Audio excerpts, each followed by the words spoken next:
Temos aqui uma presença ilustre, Sim. ele manja tudo, ele tem várias publicações sobre polícia e tal, ele é roteirista, advogado, trabalhou como investigador de polícia civil em várias cidades no estado de São Paulo. Tem vários livros dele, tem esse aqui, ó, Matar Alguém, que ele conta aqui a história da polícia e o crime organizado. Tem esse aqui que é muito bom, que é da Richthofen. Que já é da coleção, esse. Que é da coleção. Grandes Crimes. Isso. O ponto 40, Esse é o... que é a polícia para leigos. Isso aqui é o que, esse ponto 40? É para quê, o Roger? Tudo bom, gente? Tudo bacana? Pera lá que eu tô... É porque tem muito assunto. E ele tem muita coisa Tem também. muito assunto. Vou apresentar para vocês agora aqui o nosso convidado de hoje, o Roger Franchini. Salva de palmas para o Roger. Muito obrigado. Esse aqui, ó, ponto 40, Polícia para Leigos. Esse faz parte aqui do... Que é são 3 livros, né? Que é o... Não é. Esse aqui não tem nada a ver. É a Richthofen. Eu tenho mais livros. É o Yock. Sim. Você tem um monte de livro, Banco né? Central. O do furto ao Banco Central, que também é muito legal, mas infelizmente não deu para vir com ele hoje. Esse ponto 40 é o meu xodózinho. Foi meu primeiro livro. E ele na verdade, ele foi escrito em 2004, 2005, mas foi lançado agora, a coisa de uns 5, 6 anos, pela editora Veneta. Ele conta a rotina de um investigador que, sem perceber, se envolve aí com uma grande trama de corrupção dentro do governo de São Paulo. É bem legal. Sim. Gosto muito dele. Você acha que essa é a maior decepção de um policial, que nem a gente teve o caso agora, que soltaram lá aquele que era o... Do funk lá, o... Fugiu. André do Funk. André do Funk. André do Rap, desculpa. André do Rap, que era o cara do PCC. Que eu soltei. Tal, não sei o quê. E o ministro foi lá, soltou o cara. Liberei geral. E aí eu fiquei imaginando, até o doutor Nico ligou aqui, eu fiquei imaginando como é que um policial se sente nesse momento. Porque não deve ser fácil você conseguir acesso e chegar nesse cara e prender o cara. E aí esse cara, por um... sei lá o que. Eu tenho para mim que a carreira de investigador é uma carreira de eterna luta contra a frustração. Não há uma sensação que seja tão intensa e tão presente ao longo de toda a vida dele do que esse sentimento de que você sabe que a pessoa está errada, sabe que ela merece ser presa, você sabe que ela não pode estar à solta. Ou você não tem elementos para mantê-la dentro da cadeia, ou então o que você construiu durante a investigação não foi o suficiente para o judiciário achar que ele é responsável pelo crime. É uma das piores coisas, é um dos piores sentimentos, né? Fora aqueles mais graves e mais óbvios, tipo a perda de alguém querido, que você trabalha todos os dias, a sua vida privada que vai para a lata do lixo, né?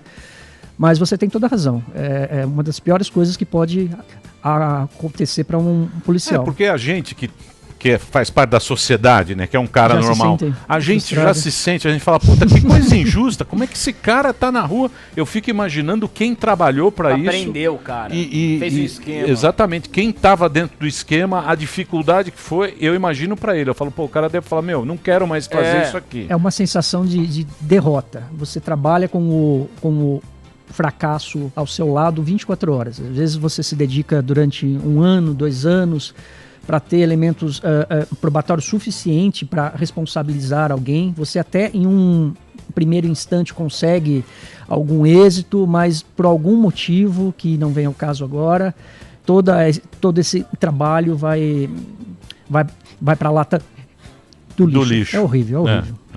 Marinho, parece que você tem pergunta, Marinho? Eu tô aqui analisando ainda, mas especialmente o caso da Suzane von Richthofen, que você se debruçou, você, enfim, chegou a, assim, produzir essa obra muito reveladora.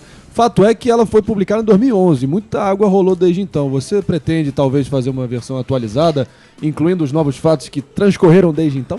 Cara, isso é muito curioso, né? Porque quando essa coleção com a editora Planeta foi lançada, na verdade era um projeto para a gente romancear crimes que tinham tido grande repercussão, relevância. Isso era uma coisa muito nova. Eu tive muita sorte de, à época, conhecer pessoas dentro da editora que me deram carta branca, porque, na verdade, o que eu faço aí? Eu uso pessoas que existem, eu reconto fatos que existiram, mas de uma maneira ficcionalizada. Isso traz um risco jurídico muito grande, né, para a obra ser embargada. Isso é muito comum. Curiosamente, nenhum desses meus livros sofreram uma vírgula sequer de uma ação assim, seja no livro do furto ao Banco Central, seja no livro da Suzane, seja no livro da Ioki.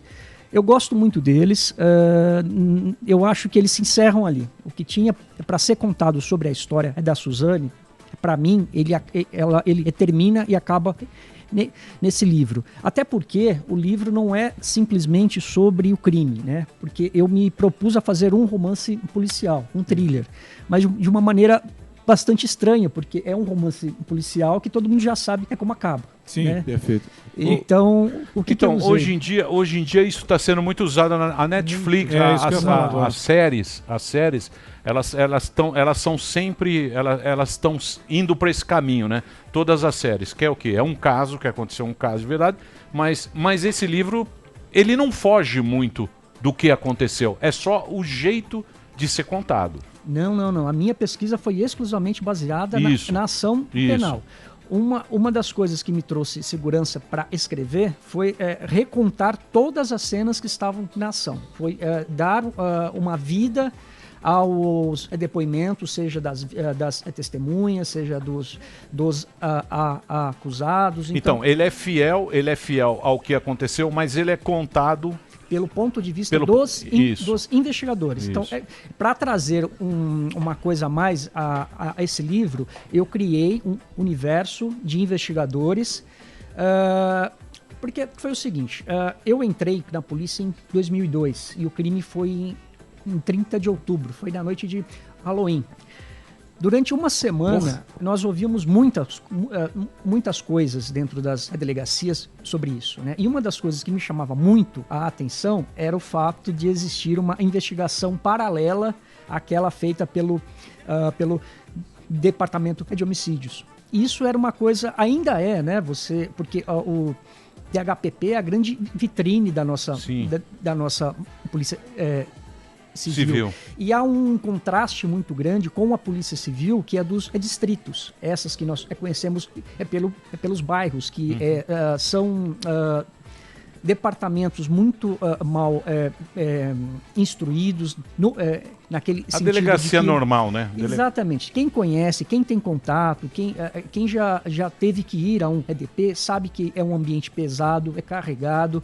Eles têm muito trabalho, né? Eles sofrem muita cobrança e, por um motivo, o DP da área ele conseguiu mais êxito na investigação nesse caso do que o do DHPP. E aí ouvia-se então muitas histórias de brigas de vaidades entre delegados, entre investigadores. Eu achava isso maravilhoso. Falei, puxa, eu acho que é uma trama legal para se desenvolver. Então, na verdade, o crime da Suzane Richthofen é um pano de fundo apenas para essa história que eu conto desses investigadores que são ficcionais, que não existem, e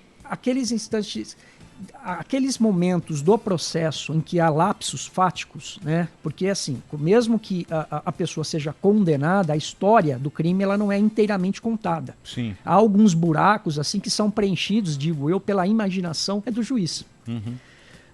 Então, a história que se encerrou com a sentença não é a história real, não é a história verdadeira. Só que eu não posso trazer novos elementos sem provas nenhuma. Eu sempre me digo, esse livro não é um livro jornalístico, ele não traz nenhuma grande novidade, mas ele explora coisas que no processo não foram tão bem vistas assim.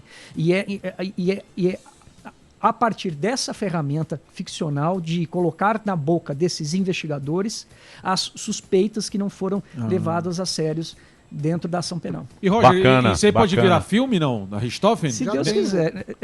Esse livro foi vendido. Os direitos já foram vendidos já? Já foram vendidos para o irmão do Luciano Huck. Olha só. Sim, Grunstein. Fernando Grunstein. O Fernando. Você sabe que o Fernando, ele trabalhou aqui quando ele era menino. Grande canhoteiro. Ele foi... grande abraço. Grande canhota. Isso. Ele trabalhou aqui como assistente do Pânico. É mesmo? Em 2000... por aqui, André, 2000? 2000? Ele tinha 2000, cara. 10 anos. Oi? Ele é novinho, né? Ele tinha 15 anos. Por aí. Não, Olha acho lá. que ele já não, ele não é tão novinho assim. Já tá Deve estar com seus 34. Não, tem mais, pô. Tem mais. É gato. É gato. Tem mais. Então tem tá mais. vendido já pra poder fazer Ele é moleque filme ou bom, o que moleque for? bom. Ele é Fez muito aquele. empenhado. Ele é Adoro bom. ele. Ele é bom. Roger, Ele é você bom. que atuou como investigador da Polícia Civil, eu queria te perguntar, e você também que, enfim, escreveu esses 3 livros, se aprofundou nesses casos específicos, tem algum traço psicológico em comum entre os criminosos que perpetraram os crimes? Tem algo assim, algo consistente, alguma característica consistente entre eles? Ou não? Ganância, ambição, sempre dinheiro. Sempre dinheiro. Ao menos nesses crimes que eu me debrucei, seja do furto ao Banco Central ou o da Suzane. O da Suzane tem um aspecto psicológico nela que foge um pouco dessa regra. Mas o Daniel e o Christian, eles fundamentalmente eles se motivaram pelo dinheiro, né? Pode-se até dizer que houve ali uma grande paixão, um grande amor, mas ao longo da história nota-se ali que havia um conflito social entre a origem da família da Suzane com a família dos irmãos, e isso foi um dos grandes fatores, aliás, que motivou a Suzane a cometer o crime. Mas o dinheiro é aquilo que move empresas e aquilo que... Dinheiro, poder move e mulher, nessa o ordem. crime. Exato. Todas as causas das cisâneas do mundo. Da Ei, quê? Marinho. Cisânia. Falou Ah, agora, bonito, hein, da Cisânia. O Cisânia. que você quer saber, Gordão? Não, Eu tenho uma pergunta pra ele, eu quero saber mais depois. Se Depois? vocês quiserem continuar nesse assunto, Tá, eu queria saber assim, você já pensou, tem vários crimes que são bem interessantes que talvez possam virar nessa sua ótica, que nem você fez da Suzane. Você acha que o lance do sequestro lá na casa do Silvio Santos, todo mundo fala que daria um bom filme. É verdade. Você acha que você já pensou, talvez, em criar essa atmosfera que você faz, misturando ficção, nesse caso aí em específico do sequestro lá da filha do Silvio Santos? Sem dúvida nenhuma. Isso daí foi uma das coisas mais marcantes assim que eu já vi na polícia. Eu não sei se vocês se lembram, mas após o sequestro, houve a história de alguns investigadores que tentaram recuperar algum dinheiro, e alguns foram mortos dentro de um prédio. Teve uma história de um que desceu pelo lado de fora de um prédio. Isso. Foi assim, fantástico. Mas o que me motiva, na verdade, a fazer um livro nem é sobre a questão da história em si, mas qual o impacto político que isso ocorre. No caso da Suzane, eu me lembro que à época ela mesma levou para a polícia em algum dos seus interrogatórios, ela talvez em um esforço de autodefesa, ela disse que o pai dela, então diretor do Dersa, fazia caixa 2 para o governador de então. Essa história ela lançou, deu até o número de uma conta, ela disse que ele enviava dinheiro para fora. Isso não ficou muito claro, isso não foi muito explorado pela polícia, mas eu achei isso um gancho maravilhoso. Então, dentro desse ponto onde... Mas mandou ou não mandou dinheiro pra fora? Não tem Ninguém informação, sabe, não foi né? investigado? O que aconteceu? Ninguém sabe. Eu lembro desse papo. Abriu-se uma Não lembrava investigação, disso. mas não deu em nada. Caramba. No caso do furto ao Banco Central, eu lancei o livro em 2010 e até então não se falava, ou então falava-se muito pouco da ligação desse dinheiro roubado com os ataques de maio feitos pelo PCC aqui em São Paulo. Era uma outra coisa que eu ouvia pelos corredores que me fascinava muito, porque o que chegava para nós é que muitos colegas... O dinheiro foi furtado lá em Fortaleza em agosto de 2005 e havia a história de que a maioria desses milhões, que nós não sabemos quanto exatamente foi retirado de dentro do banco, veio para São Paulo. E sabia-se então que a polícia de São Paulo tinha notícia de alguns ladrões que estavam em São Paulo e que estavam com esse dinheiro. Começou então uma busca assim, desenfreada dos investigadores, dos policiais civis, sobretudo, atrás desses ladrões. E houve uma onda muito grande de achaque, de sequestros desses ladrões. E esse aumento exponencial desse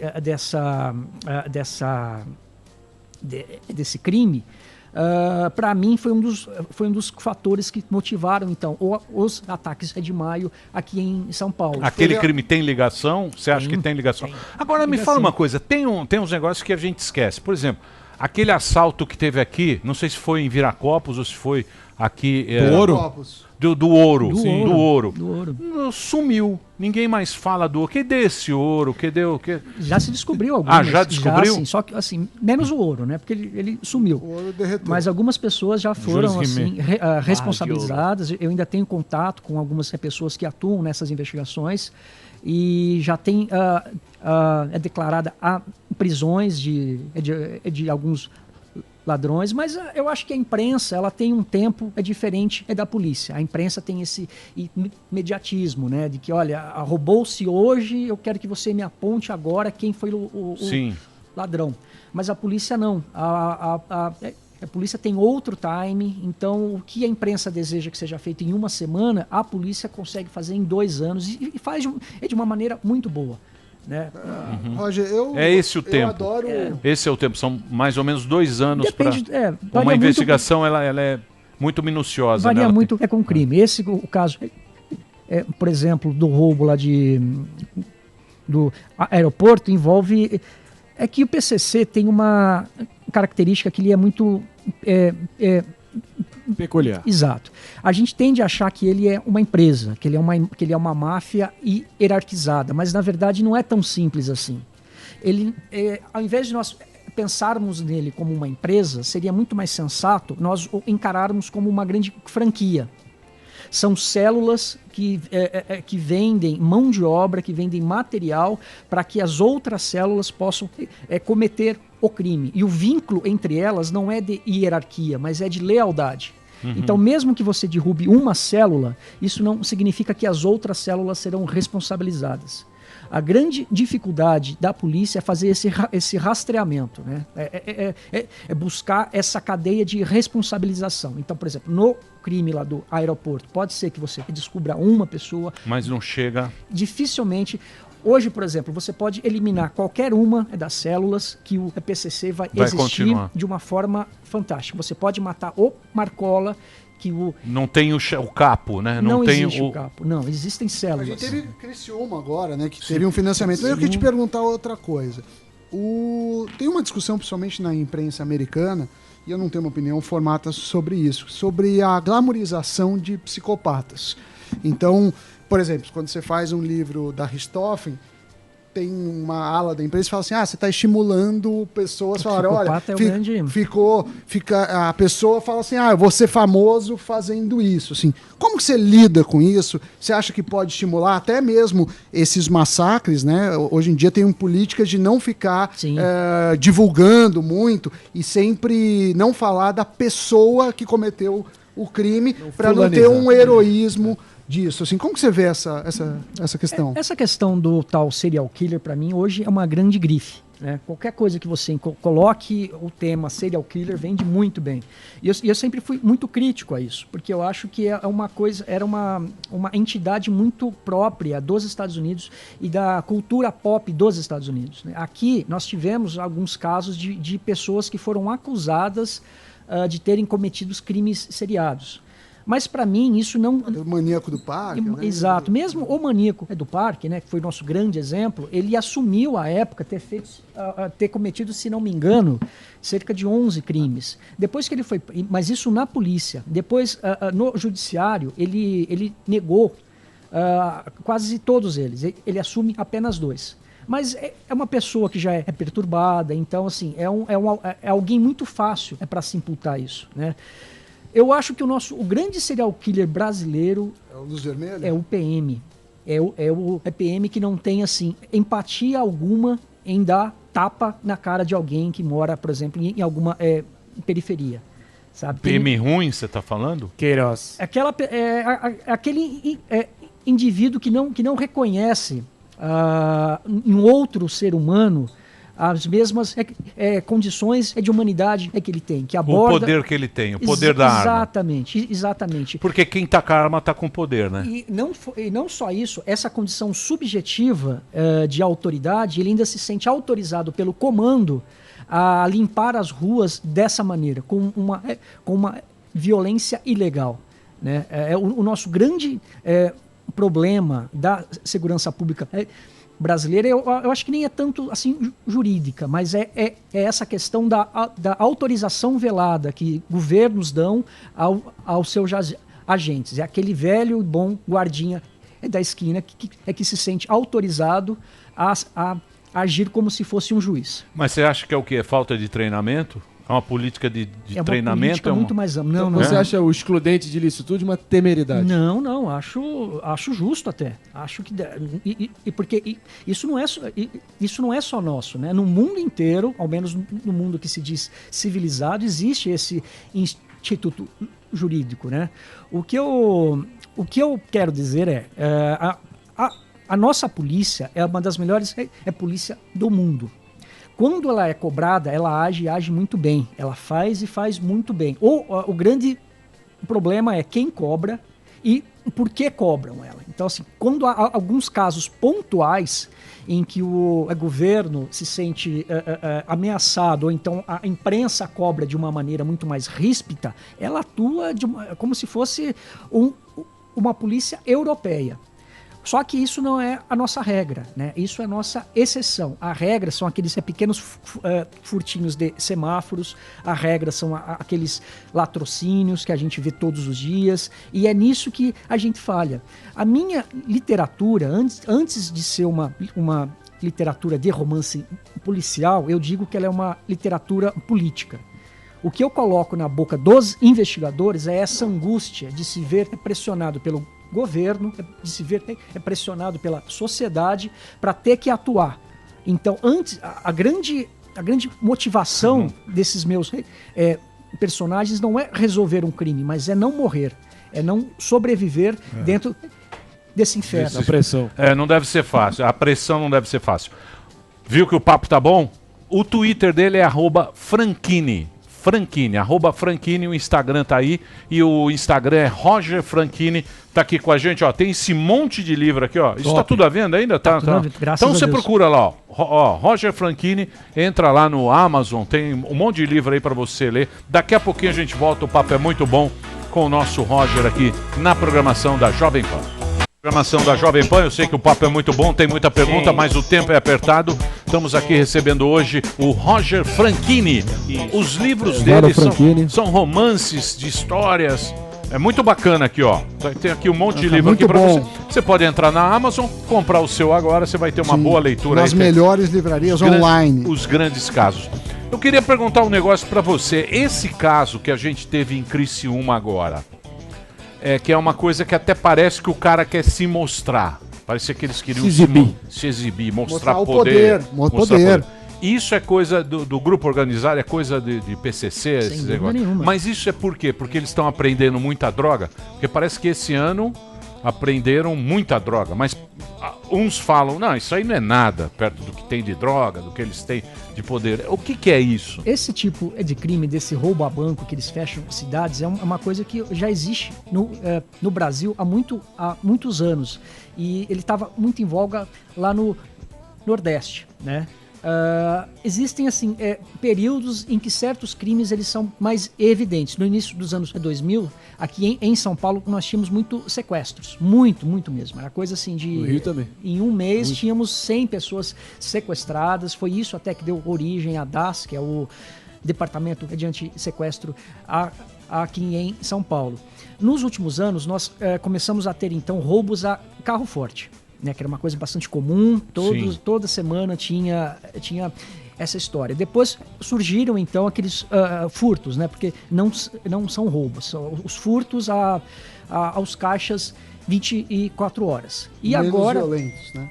Eles são violentos como patrimônio, né? Porque sim, mas como mas tem risco grande à vida das pessoas, repercussão, sem dúvida nenhuma. E essa história deles fecharem cidades inteiras é uma coisa que não é tão recente assim, mas é uma coisa que só acontece porque dá muito lucro. Porque atualmente não há uma outra maneira de se angariar tantos recursos para o crime quanto esse de você fechar uma... Mas droga não é o que dá mais? Por a droga ela dá, mas talvez não tenha uma liquidez tão imediata, assim. É porque a droga tem toda aquela cadeia, né? Sim, É que você precisa comprar, tem que ir, voltar. elaborar, você precisa ir buscar em outro país. A cocaína, ela não é feita aqui. Isso é para financiar os outros crimes. Esses grandes assaltos é para financiar os outros crimes. Os caras estão com a caixa baixa. Sem dúvida nenhuma. O grande mercado da droga do PCC atualmente não é o Brasil, é a Europa. Eles criaram ali uma grande holding com uma máfia de lá que chama Andreatta. E o PCC é o grande parceiro dela, então, para ingresso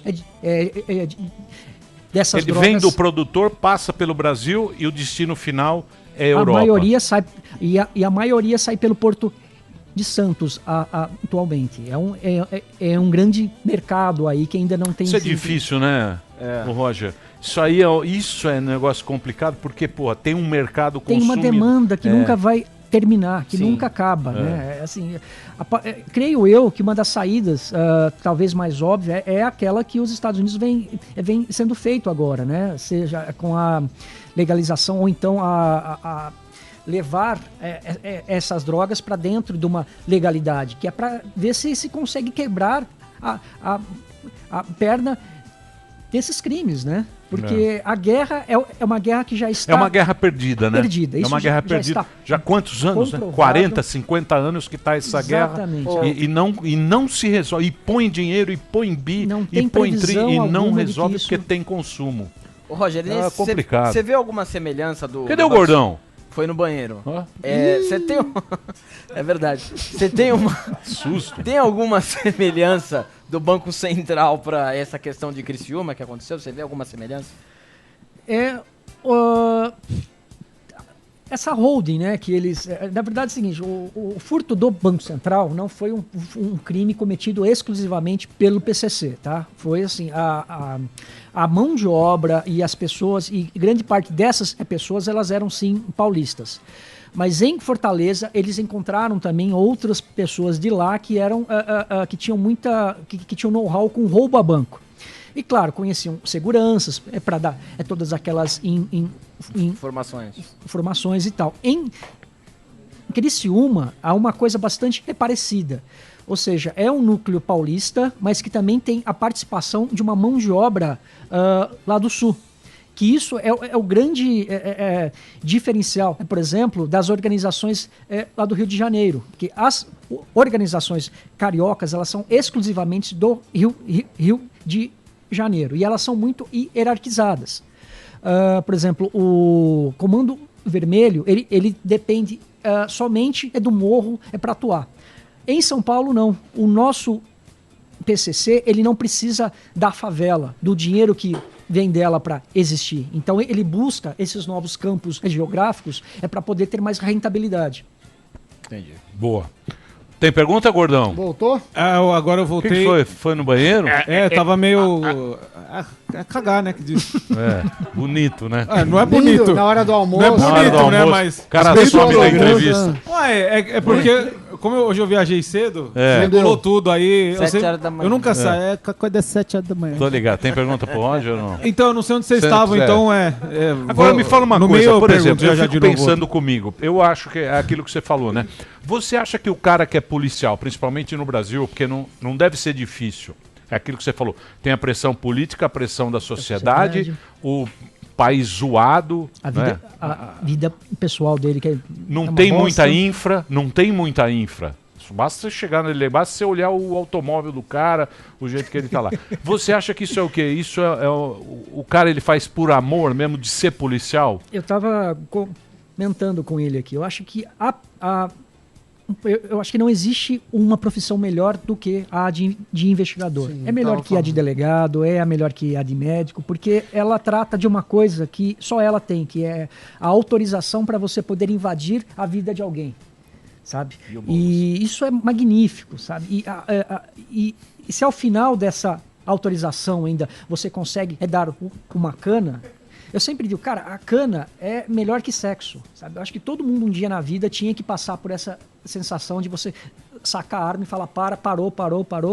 É uma carga de adrenalina Eu fiz isso no GTA. Então, mas isso aí, por exemplo, GTA, é legal. Mas isso aí, por exemplo, a gente vê no policial, por exemplo, que tá, sei lá, um cara de alfândega.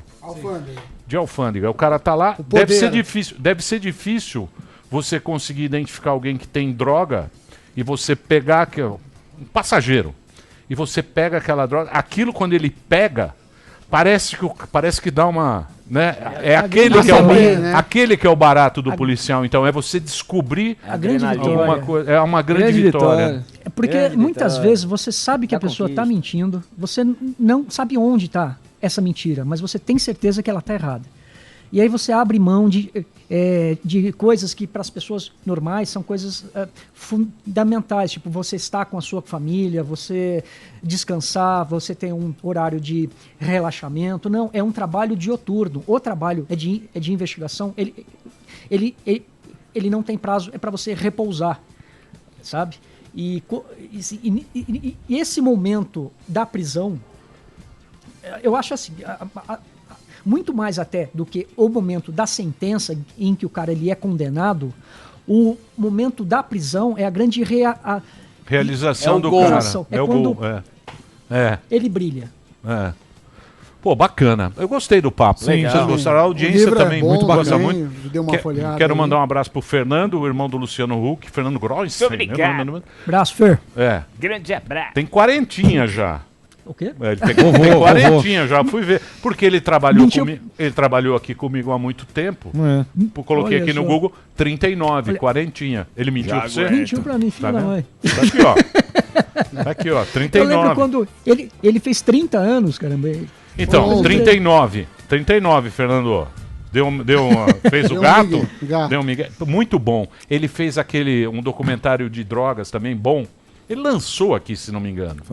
Mas ele trabalhou comigo, era molequinho, cara. Molequinho. Eu tô velho também, viu? Olha, queria agradecer. O papo foi muito bacana. A audiência gosta muito desse assunto. É um assunto que a gente tem muita curiosidade. Você é um cara que escreve bem, faz bem e está à venda aí em todo o Brasil. Ó, toda a coleção aqui dele. Você só procurar Roger Franchini. Você procura aqui, ó. Tá aqui para você procurar nas livrarias e também nas livrarias virtuais. Roger, obrigado pelo papo. Obrigado, gente. Tá? Parabéns pelo seu trabalho. Valeu. Break.